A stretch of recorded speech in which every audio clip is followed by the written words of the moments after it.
रानो जी, आज शाम को मैं घर जल्दी आ जाऊंगा। आप तैयार रहना और मेरी प्यारी बेटी को नया वाला फ्रॉक पहनाना। टुन्नू जी, शाम को कहाँ जाना है? मुझे तो कुछ नहीं पता। अरे रानो जी, आप भूल गई हो क्या? हर बार की तरह इस साल भी अपने जंगल में मेला लगा है और शाम को हम सब मेले में जाएंगे। ऐसा कहकर टुन्नू चिड़ा अपने काम पर निकल जाता है। गौरी कवि, मेरी समझ में तो कुछ नहीं आता है। आखिर सारे जंगल में हमारी सबसे बड़ी कपड़ों की दुकान है, फिर भी आप न जाने इन चूहों को क्यों पकड़ती हो।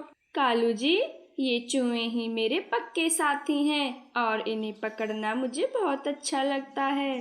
गौरी कव्वी ऐसे ही ढेर सारे चूहे इकट्ठे कर लेती है और उन्हें अपने घर में बड़े ही प्यार से रखती है। और इस तरह से शाम हो जाती है और रानो चिड़िया अपने पति का इंतजार करती है। मम्मा, पापा कब आएंगे? शाम तो हो चुकी है। बेटी, पापा बस आते ही होंगे, फिर हम सब मेला देखने जरूर जाएंगे। इस तरह से वे दोनों टुन्नू चिड़ा का इंतजार कर रही थीं। तभी दो पक्षी टुन्नू को गंभीर हालत में वहाँ पर लेकर आते हैं। हे भगवान, आपकी ये हालत कैसे हुई और आपके पंखों में कितनी चोट आई है? जहाँ ये काम कर रहे थे वहाँ से ये नीचे गिर गए और इनके दोनों पंख टूट गए हैं, इसलिए यह कभी अब उड़ नहीं पाएंगे। मुझे माफ कर दो रानू जी, मैं अब कभी भी उड़ नहीं पाऊंगा और ना ही एक भी पैसा कमा पाऊंगा। आप ये कैसी बातें कर रहे हो टुन्नू जी? इसमें आपकी कोई गलती नहीं है। रानू जी, घर में जो भी पैसे पड़े हैं आप इन्हें दे दीजिए। इन दोनों ने ही मेरा इलाज करवाया है। फिर रानो चिड़िया सारे पैसे उनको दे देती है और वह दोनों वहाँ से चले जाते हैं। फिर कुछ दिनों बाद टुन्नू चिड़ी की खबर सुनकर उसका सबसे अच्छा दोस्त उससे मिलने आता है। अरे टुन्नू भाई, ये तो बहुत बुरा हुआ आपके साथ। अब आपके परिवार का गुजारा कैसे होगा? यही चिंता तो मुझे खाई जा रही है।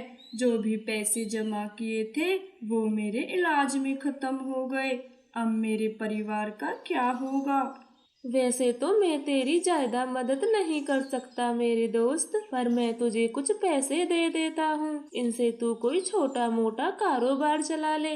परंतु मेरे दोस्त, मैं तो अब अपनी जगह से उड़ भी नहीं सकता, फिर मैं कोई काम कैसे कर सकता हूँ? अरे मेरे दोस्त, सर्दियों का मौसम आने वाला है, तो आप इन पैसों से ऊनी कपड़ों की दुकान खोल लो। इसमें अच्छी कमाई होती है और यह काम तो रानो बहन भी कर सकती हैं। टूनू चिड़ा और रानो चिड़िया को यह बात बहुत पसंद आती है और अगले ही दिन रानो चिड़िया एक कपड़ों की दुकान खोल लेती है और रानो चिड़िया के कुछ कपड़े बिक जाते हैं। टूनू जी, अब आपको कोई चिंता करने की जरूरत नहीं है। ये देखो, पहले ही दिन हमारी कितनी अच्छी कमाई हुई है। हाँ रानू जी, ये तो बड़ी खुशी की बात है कि आपका काम अच्छा चल रहा है। इस तरह से रानो चिड़िया की दुकान अच्छे से चलने लगती है। जंगल के कुछ पक्षी तो रानो चिड़िया से ही कपड़े खरीदते हैं। गौरी कवि, जब से उस रानू चिड़िया ने अपनी कपड़ों की दुकान खोली है तब से हमारे तो कपड़े कम बिकने लगे हैं। सुना है वह चिड़िया सस्ते और अच्छे कपड़े देती है। कालू जी, ऐसे तो हमारे सारे कपड़े पुराने हो जाएंगे, फिर कोई भी पक्षी उन्हें नहीं खरीदेगा। इस रानू चिड़िया का तो कुछ करना ही पड़ेगा।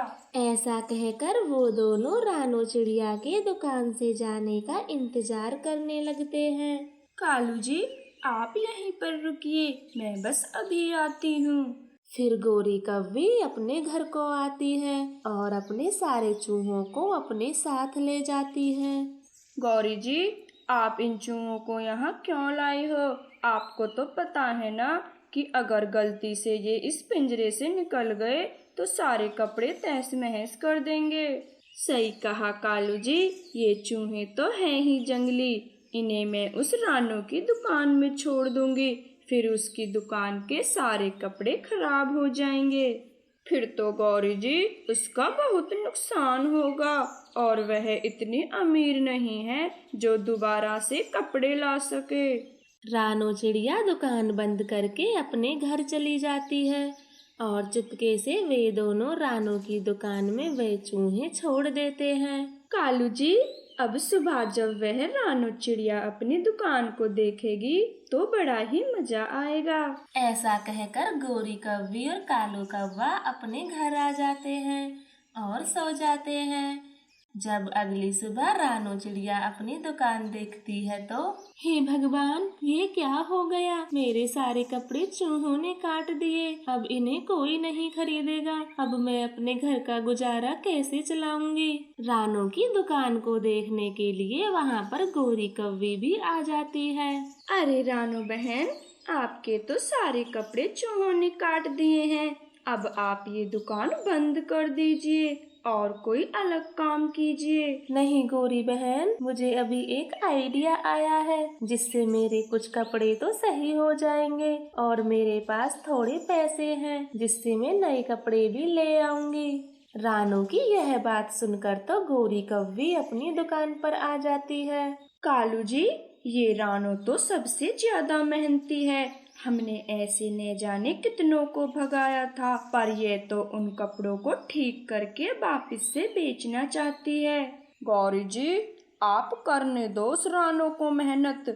हम फिर से कोई ना कोई तरकीब निकाल कर उसकी दुकान बंद करके ही रहेंगे। इधर रानो कटे कपड़ों को ठीक करने लगती है। वे कपड़ों में अपने पंख से कढ़ाई करती है जिससे कपड़ा और भी सुंदर लगने लगता है। दिन रात की कड़ी मेहनत करने के बाद रानो अपने सारे कपड़े ठीक कर लेती है। गौरी कौवी, उस रानो के कपड़े तो पहले से भी ज्यादा बिचने लगे हैं और सभी पक्षी उसकी कढ़ाई को बहुत पसंद करते हैं। कालू जी, इस बार तो मैं उसकी सारी दुकान जला दूंगी। फिर देखूंगी ये कैसे अपने पंखों से जले हुए कपड़े ठीक करती है। हाँ हाँ गौरी, आप एकदम सही कह रही हो। बस एक बार इसे घर जाने दो। इस तरह से गोरी कौवी और कालू कौवा रात होने का इंतजार करने लगते हैं। कालू जी, रात हो गई है, आप ये मसाल ले जाइए और चुपके से रानो की दुकान में आग लगा दीजिए। मैं बाहर से देखती हूँ कि कोई आ न जाए। फिर कालू कौवा मसाल लेकर रानो चिड़िया की दुकान पर चला जाता है, परंतु जैसे ही कालू कौवा दुकान के अंदर जाता है वहाँ पर रानो चिड़िया सो रही थी। अरे ये क्या कालू, ये तो यहीं पर है, घर नहीं गई। लगता है चूहों की रखवाली कर रही है। निकल ले यहाँ से, इसी में तेरी भलाई है। कालू कौवा तो बहुत घबरा जाता है और हड़बड़ी में वहाँ से आ जाता है और गलती से वह मशाल अपनी दुकान में ही डाल देता है। गौरी कौवी, वो रानो तो बहुत चालाक है, वह अपनी दुकान में ही सो रही थी। तो फिर कालू जी, आपने उस रानो की दुकान में आग लगाई या नहीं? नहीं गौरी जी, मैंने आग नहीं लगाई। अगर वह मुझे देख लेती तो? फिर वह मसाल कहाँ है कालू जी? उन दोनों के बातें करते करते ही आग कपड़ों में लग जाती है और वह अपनी जान बचाकर दुकान से बाहर आ जाते हैं। कालू जी, आप एक काम भी ढंग से नहीं कर पाए। रानो की दुकान की जगह अपनी ही दुकान जला दी। गौरी, मैं बहुत घबरा गया था, मुझे पता ही नहीं चला कि मसाल कब कब में मैंने अपनी दुकान में रख दी। कालू और गोरी की दुकान पूरी तरह से जल चुकी थी और अब रानो की मेहनत से उसकी दुकान अच्छी चलने लगी। सभी पक्षी सर्दियों के लिए रानो की ही दुकान से कपड़े खरीदते और फिर रानो चिड़िया अपने पति का एक अच्छे डॉक्टर से इलाज करवा लेती है और वह परिवार पहले की तरह हंसी खुशी रहने लगता है। एक सुंदर से जंगल में टूनी चिड़िया अपनी बेटी फूली चिड़िया के साथ रहती थी। वहाँ का राजा एक तोता महाराज था और वह एक दिन टूनी चिड़िया के घर आता है। टूनी, हम अपने बेटे के लिए एक सुंदर और सुशील चिड़िया ढूंढ रहे थे, पर जब हमने आपकी बेटी को देखा तो हम आपके घर चले आए। तोते महाराज जी, ये तो बड़ी खुशी की बात है जो आपने राजकुमार के लिए मेरी बेटी को चुना। तोते महाराज को फूली चिड़िया बहुत पसंद आती है और वह अपनी बेटी की शादी फूली चिड़िया के साथ करने का ऐलान करते हैं। ठीक है टूनी, आप शादी की तैयारियां करो। मेरे बेटे राजकुमार की शादी आपकी बेटी फूली से ही होगी। ऐसा कहकर तोता महाराज टूनी के घर से चला जाता है। टूनी और फूली भी बहुत खुश थी। ये बात सभी पक्षियों को पता चल जाती है। एक कबूतर इतनी खुशी के साथ कहाँ जा रहा है? अरे कवि, आपको नहीं पता, टूनी की बेटी की शादी राजकुमार से होने वाली है। और सबसे खुशी की बात तो यह है कि तोते महाराज खुद ही टूनी के घर आए थे शादी की बात करने। क्या कबूतर, तू एकदम सच कह रहा है? हाँ कवि, मैं एकदम सच कह रहा हूँ और मैं आपसे झूठ क्यों बोलूँगा। ऐसा कहकर कबूतर वहाँ से चला जाता है। यह सब सुनकर तो गोरी कव्वी का खून खौलने लगता है और वह तेजी से अपने घर आ जाती है। कालू कौवे जी, सुना आपने? उस फूली चिड़िया की शादी राजकुमार से हो रही है। हाँ हाँ गौरी, सब सुना मैंने। मेरे एक दोस्त ने मुझे बताया। यह बात सुनकर तो मेरे भी पैरों तले जमीन खिसक गई। कालू जी कुछ करिए, वरना उस टूनी की बेटी तो राजकुमारी बनेगी ही बनेगी। और तो और उस टूनी का दबदबा हमसे ज्यादा होगा। गौरी कवि, अगर टूनी की जगह हमारी बेटी की शादी राजकुमार से हो जाए तो फिर हमारी बेटी बनेगी राजकुमारी और इस जंगल में हम दोनों का दबदबा सबसे ज्यादा होगा। एकदम सही कहा कालू जी, अब तो ऐसा ही होगा। और फिर वह दोनों एक योजना बनाते हैं। अगली सुबह गोरी कव्वी अपनी बेटी को लेकर तोते महाराज के पास चली जाती है। तोते महाराज जी, मैंने सुना है आप राजकुमार की शादी टूनी चिड़िया की बेटी फूली से कर रहे हैं। हाँ कौवी, आपने सही सुना है। राजकुमार की शादी फूली चिड़िया के साथ होने वाली है। तोते महाराज, फूली चिड़िया की शादी तो पहले ही एक लकड़हारे के साथ हो चुकी थी। ए कौवी, तुझे पता भी है तो ये क्या कह रही है? हाँ हाँ महाराज जी, मुझे सब पता है। मैं उस टूनी और उसकी बेटी को अच्छे से जानती हूँ। अगर आप मुझे आदेश दें तो मैं फूली के पति को यहाँ बुला लाती हूँ, फिर तो आपको विश्वास हो ही जाएगा। ठीक है कवि, आप फूली के पति को यहाँ ले आइए। अगर आप सही निकली तो मैं अपने बेटे की शादी आपकी बेटी से करा दूंगा। यदि आप गलत हुई तो मैं आपको सजा दूंगा। यही तो गोरी कव्वी चाहती थी कि राजकुमार की शादी उसकी बेटी से हो जाए। और फिर गोरी कव्वी वहाँ से आ जाती है और अपने भाई के घर चली जाती है। आओ बहना, बैठो और बताओ कैसे आना हुआ। भाई भाई, मुझे आपकी मदद चाहिए। फिर गोरी कव्वी अपने भाई को सारी बातें बताती है। बहना, आप चिंता ना करिए, मेरी भांजी की शादी राजकुमार से ही होगी। मेरा एक बहुत पुराना दोस्त है और वे हमारी मदद जरूर करेगा। फिर गोरी कव्वी अपने भाई के मित्र को लेकर तोते महाराज के पास चली जाती है। ये लो तोते महाराज, देख लो अपनी आँखों से, ये बंटू चिड़ा है और इसकी शादी फूली चिड़िया से हुई थी। बंटू, क्या ये कवि जो कह रही है वो सच है? हाँ महाराज, ये कवि बिल्कुल सच कह रही है। कुछ महीने पहले ही मेरी और फूली चिड़िया की शादी हुई थी, पर वो मेरी गरीबी होने की वजह से मुझे छोड़कर चली गई। वह बहुत ही लालची है। बंटू की बातें सुनकर तो तोते महाराज को कव्वी की बातों पर विश्वास हो जाता है और वे मन ही मन सोचने लगता है, नहीं नहीं, मैं अपने बेटे की शादी उस टूनी की बेटी से नहीं होने दूंगा। तोते महाराज जी, क्या सोच रहे हो? अब विश्वास हुआ कि नहीं? ठीक है कवि, जैसा कि मैंने कहा था वैसा ही होगा। राजकुमार की शादी आपकी बेटी से होगी। गोरी कव्वी और उसकी बेटी के तो खुशी के ठिकाने नहीं रहते और वह तीनों खुशी खुशी अपने घर आ जाते हैं।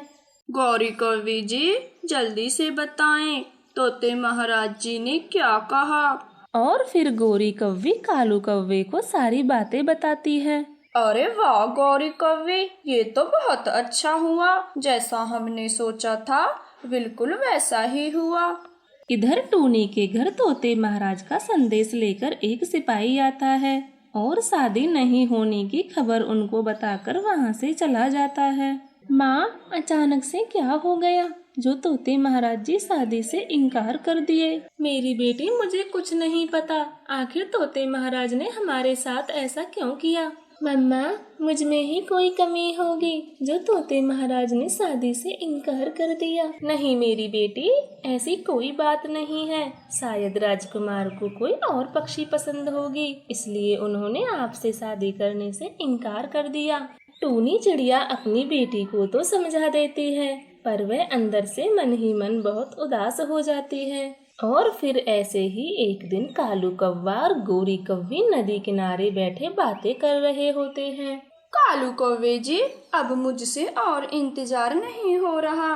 ना जाने कब वो मूर्ख राजा राजकुमार की शादी हमारी बेटी से कराएगा और मैं महारानी बनूंगी। गौरी कौवी, सब्र करो, सब काम धीरे धीरे से हो जाएगा। जैसे हमने टूनी की बेटी की शादी तुड़वाई है, ठीक वैसे ही महाराज और राजकुमार को भी जल्दी ही मरवा देंगे और फिर हम दोनों राजा रानी बन जाएंगे। कालू कौवे जी, मुझे तो बस एक ही बात का डर है कि कहीं उस टूनी को हमारे झूठ के बारे में पता न चल जाए कि हमने कैसे उस टूनी की बेटी की शादी तुड़वाई है। नहीं नहीं गौरी कौवी जी, आप ना डरिए। हम दोनों के सिवा यह बात कोई और पक्षी नहीं जानता है। वो दोनों ऐसे ही बातें कर रहे थे और तभी वहाँ पर तोते महाराज आ जाते हैं। वाह गौरी कौवी, क्या खूब षड्यंत्र रचा है तुमने हमारे खिलाफ। तुम दोनों महल तो जरूर जाओगे, पर अपनी सारी जिंदगी कारागार में बिताओगे। ऐसा कहकर तोते महाराज कालू कौवे और गोरी कव्वी को जेल में डाल देते हैं और टूनी चिड़िया के घर चले जाते हैं।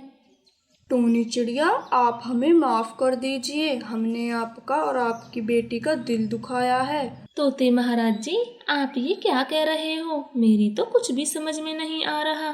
टूनी चिड़िया, हम कालू कौवे और गौरी कौवे की चाल में आ गए थे और तभी आपकी बेटी से शादी करने से इनकार कर रहे थे, पर अब हमको सब कुछ पता चल गया है और अब हम राजकुमार की शादी आपकी बेटी से ही करेंगे।